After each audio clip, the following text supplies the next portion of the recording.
நாக சதுர்த்தி, கருட பஞ்சமி இவை இரண்டுமே மிகவும் சக்தி வாய்ந்த நாட்களாக கருதப்படுகிறது. இறந்து போன தன்னுடைய சகோதரர்களின் உயிரை பெண் ஒருத்தி நாக சதுர்த்தி அன்று விரதமிருந்து மீட்டதாக புராண கதைகள் சொல்லப்படுகிறது. பிரிந்த உயிரை கூட மீட்டு தரும் சக்தி படைத்தது என்பதால் நாகங்களால் ஏற்படும் பிரச்சனைகளிலிருந்து விடுபட இது சிறந்த நாளாக கருதப்படுகிறது. மனிதர்களின் வாழ்க்கையில் ஏற்படும் பலவிதமான துன்பங்களுக்கு பின்னால் பார்த்தால் ஏதாவது ஒரு நாகத்தின் தோஷம்தான் காரணமாக இருக்கும், அல்லது குறைந்தபட்சம் ராகு கேதுவின் தாக்கத்தால் இருக்கும். நம்முடைய முன்னோர்கள் அல்லது நாம் முந்தைய பிறவிகளில் ஏதாவது ஒன்றில் நாகங்கள் எதற்காவது துன்பம் ஏற்படுத்தி இருந்தால் நாகதோஷம் ஏற்படும். நாகங்களை அடித்திருந்தாலோ அல்லது அவற்றுக்கு துன்பம் ஏற்பட்டு இருந்திருந்தாலோ நாகதோஷம் அல்லது நாகங்களின் சாபங்களுக்கு ஆளாக வேண்டியிருக்கும்.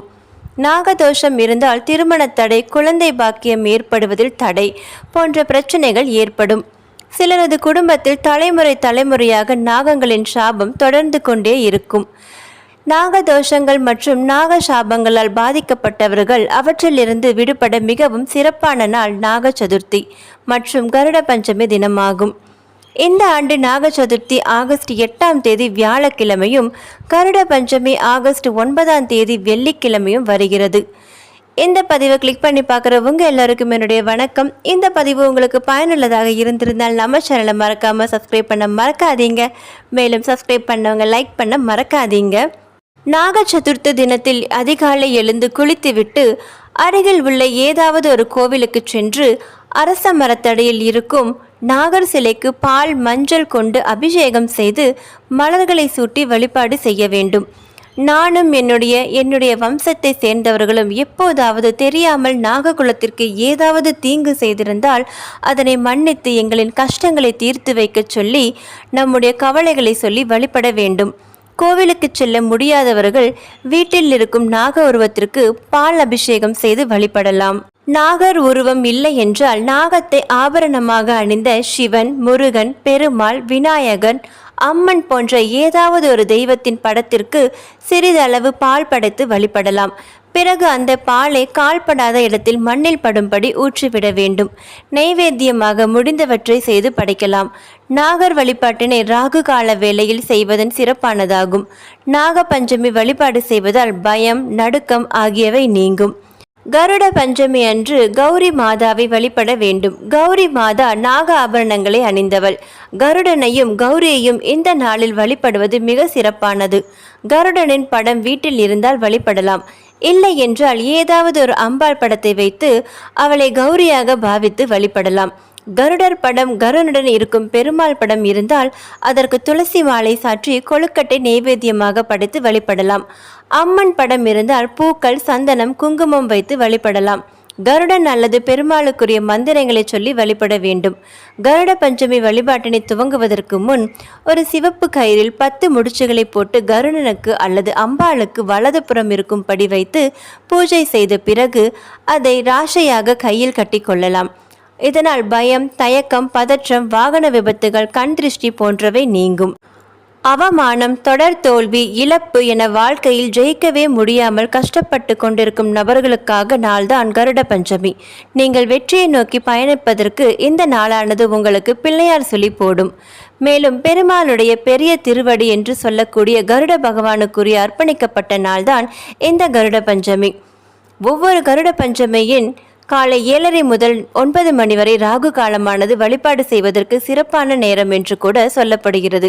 இதில் செய்ய முடியாத நபர்கள் நாளில் எந்த நேரத்தில் வேண்டுமென்றாலும் இந்த வழிபாட்டு முறையை செய்யலாம். நீங்கள் உங்கள் வீட்டின் அருகே உள்ள புற்றுக்கோவிலோ அல்லது உங்கள் ஊருக்கு அருகே உள்ள புற்றுக்கோவிலோ சென்று வழிபட வேண்டும். இது ஒரு வழிபாட்டு முறை. இன்னொரு வழிபாட்டு முறை இருக்கிறது. உங்கள் அருகில் உள்ள பூஜை சாமான்கள் கடையில் விற்கும் ஒரு தலை நாகம் கொண்ட வெள்ளி நாகர் ஒன்றும் 5 தலை கொண்ட வெள்ளி நாகர் ஒன்றையும் வாங்கிக் கொள்ளுங்கள். அதை நன்றாக தண்ணீரில் அலாசி உங்களது பூஜை அறையில் ஒரு தட்டில் வையுங்கள். காய்ச்சாத பாலையும் எடுத்து வைத்துக் கொள்ளுங்கள். கூடவே மஞ்சள் கலந்த அரிசியும் இருக்குமாறு பார்த்து கொள்ளுங்கள். தொடர்ந்து விநாயகரை நினைத்து நெஞ்சுரக வழிபடுங்கள். அதன் பின்னர் உங்களுடைய குலதெய்வத்தை வணங்குங்கள். தட்டில் உள்ள பாலை கையில் ஏந்தி கொண்டு குடும்பத்தில் யாருக்காவது பாம்பை கொன்றிருந்தாலோ அல்லது நாகர்களுக்கு ஏதாவது இடையூறு கொடுத்திருந்தாலோ நாகதோஷங்கள் இருந்தாலோ அதையெல்லாம் போக்கி நீங்கள்தான் எங்களை ஆசிர்வதிக்க வேண்டும் என்று வணங்கி அந்த பாலை அந்த நாகரின் மேல் விடுங்கள். அப்போது நீங்கள் அஷ்ட நாகங்களோ போற்றி போற்றி என்று சொல்லி வழிபடலாம். இதில் கொஞ்சம் பூ சந்தனம் போட்டு எல்லாம் வைத்து நீங்கள் எப்போதும் போல வழிபடலாம், அர்ச்சனை செய்யலாம். இப்படி செய்யும் பொழுது உங்களுக்கு நாக சம்பந்தமான தோஷங்கள் நீங்கி கருட பஞ்சமி நாள் இந்த வழிபாடு செய்வது என்பது மிகவும் நல்லது. இதை நீங்கள் எந்த நேரத்தில் வேண்டுமென்றாலும் செய்யலாம். அதன் பின்னர் அந்த வெள்ளி நாகர்களை எடுத்து தலையை சுற்றி பெருமாள் கோவில் உண்டியலில் போட்டுவிடுங்கள் அல்லது ஓடுகின்ற நதியில் விடலாம்.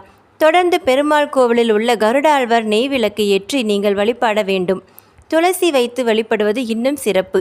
இதை முறையாக நீங்கள் செய்யும் பொழுது பிரிந்த உறவானது ஒன்று சேரும், ஆண் வாரிசு கிடைக்கும், தொழில் தடை நிவர்த்தியாகும், கடன்கள் இருந்தால் நிவர்த்தியாகும், பிணி உள்ளிட்ட பிரச்சனைகள் உள்ளவர்களுக்கும் சரியாகும். நாக பஞ்சமிக்கு பின்னால் பல்வேறு புராண கதைகள் உள்ளன. மகாபாரதத்தின்படி யமுனை நதிக்கரையில் காளியா என்ற பெரிய விஷப்பாம்பு வசித்து வந்தது. இது ஆற்றங்கரையோரம் கிராம மக்களை வேதனைப்படுத்தியது. பாம்பு மிகவும் பெரியதாகவும் சக்தி வாய்ந்ததாகவும் இருந்ததால் கிராம மக்கள் ஆற்றுக்குள் செல்லவே பயந்தனர். ஒரு நாள் இளம் பகவான் கிருஷ்ணரும் அவரது நண்பர்களும் ஆற்றில் அருகே ஒரு பந்துடன் விளையாடி கொண்டிருந்த போது பந்து ஆற்றின் உள்ளே விழுந்தது. அதை மீட்க கிருஷ்ணர் குதித்தார். அவர் உள்ளே மூழ்கிய போது காளியாவால் தாக்கப்பட்டார். அதற்கு தகுந்த பதிலில் கிருஷ்ணர் பாம்பை பிடித்து சண்டை போட ஆரம்பித்தார். காளியா விரைவில் கிருஷ்ணரின் அபரிதமான சக்தியை உணர்ந்து அவரை விஷ்ணுவின் அவதாரமாக அங்கீகரித்தார்.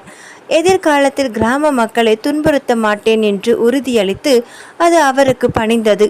பிரம்மாண்டமான பாம்பை கிருஷ்ணர் வென்றதை நாக பஞ்சமி என்று கொண்டாடப்படுகிறது. இந்த நாக பஞ்சமி அனுசரிக்கப்படுவதற்கு பின்னால் மற்றொரு கதையும் உள்ளது. இது சகோதர சகோதரிகளுக்கு இடையிலான அன்பையும் பிணைப்பையும் சித்தரிக்கிறது. ஒரு காலத்தில் ஒரு கிராமத்தில் 7 சகோதரர்களுக்கு ஒரு தங்கை இருந்தார். அவர்கள் மிக இளம் வயதிலேயே பெற்றோரை இழந்தவர்கள்.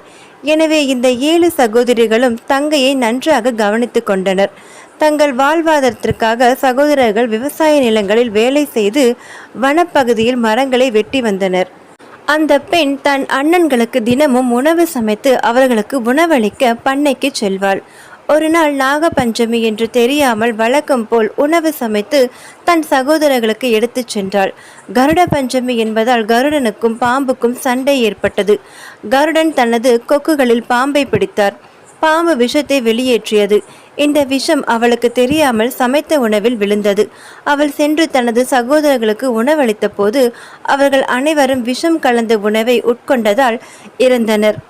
என்ன நடந்தது என்று தெரியாமல் அலறி துடித்தவள் அதே உணவை சாப்பிட்டு இறக்க முயன்றாள். சிவபெருமானும் பார்வதி தேவியும் ஒரு வயதான தம்பதியின் உருவம் எடுத்து பூமிக்கு இறங்கி அவளிடம் சென்றனர். அவர்கள் அவளை இறக்காமல் தடுத்து நடந்ததை விளக்கினர். நாகபஞ்சமி சடங்குகளை கடைபிடிக்கச் சொன்னாள். அவர்களும் உதவினார்கள். பூஜைக்கு பிறகு பாம்பு குழியில் அடிப்பகுதியில் இருந்து சிறிது புனிதமான சேற்றையும் ஆஷாதாவையும், அதாவது மஞ்சள் கலந்த பச்சை அரிசி எடுத்து வலது காதின் நுனியில் வைக்க சொன்னார்கள். அவள் வழிமுறைகளை பின்பற்றினாள். அவளுக்கு ஆச்சரியமாக அவருடைய சகோதரர்கள் அனைவரும் தங்கள் வாழ்க்கையில் திரும்பி பெற்றனர். என்ன நடந்தது, எப்படி உறங்கச் சொன்னீர்கள் என்று சகோதரிகள் கேட்டபோது சகோதரி முழு சூழ்நிலையும் அன்றைய முக்கியத்துவத்தையும் விளக்கினாள். நாக தெய்வங்கள் மற்றும் நாக தேவதைகளை நாடு முழுவதும் வணங்கப்படுகின்றனர். இந்த நாளில் பாம்பு குழி உள்ள இடங்களுக்கு சென்று அங்குள்ள சர்ப்பங்களுக்கு பசும்பாலை பிரசாதமாக வழங்கி வழிபடுவார்கள். சிலர் பாம்பு சிலைகள் நிறுவப்பட்ட கோவிலுக்கு செல்கின்றனர். அவர்கள் தண்ணீர் மற்றும் பால், மஞ்சள் தூள் மற்றும் குங்குமத்தின் புள்ளிகள் ஆகியவற்றுடன் அபிஷேகம் செய்கிறார்கள். பின்னர் அவர்கள் பிரசாதம், ஒளி தூபம் மற்றும் ஆரத்தி காட்ட இறுதியாக அவர்கள் தங்கள் கைகளில் ஒரு புனிதமான மஞ்சள் நூலை கட்டுகிறார்கள். அதில் 7 சகோதரிகளை குறிக்கும் 7 முடிச்சுகள் உள்ளன. சிலர் தங்கள் வீட்டில் வெள்ளியால் செய்யப்பட்ட பாம்பு சிலைக்கு இந்த சடங்கு செய்கிறார்கள். அவர்கள் சிலைக்கு அபிஷேகம் செய்து வழக்கமாக அனைத்து நடைமுறைகளையும் பின்பற்றுகிறார்கள். விசேஷ பிரசாதம் படைக்கப்பட்டு பிரசாதம் வழங்கப்படும். இந்த நாளில் பிராமணருக்கு அன்னதானம் செய்வது மிகவும் மங்களகரமானது என்று நம்பப்படுகிறது. நாக சதுர்த்தி அல்லது பஞ்சமி தினங்களில் மண் அள்ளுதல், வயல் உழுதல், மரம் வெட்டுதல் போன்றவற்றை தவிர்க்க வேண்டும். இந்த வீடியோவை முழுமையாக கேட்டவங்க எல்லோருக்கும் எனது நன்றி. இந்த பதிவு உங்களுக்கு பயனுள்ளதாக இருந்திருந்தால் நம்ம சேனலை மறக்காம சப்ஸ்கிரைப் பண்ண மறக்காதீங்க. மேலும் அடுத்த வீடியோவில் சந்திப்போம். நன்றி, வணக்கம்.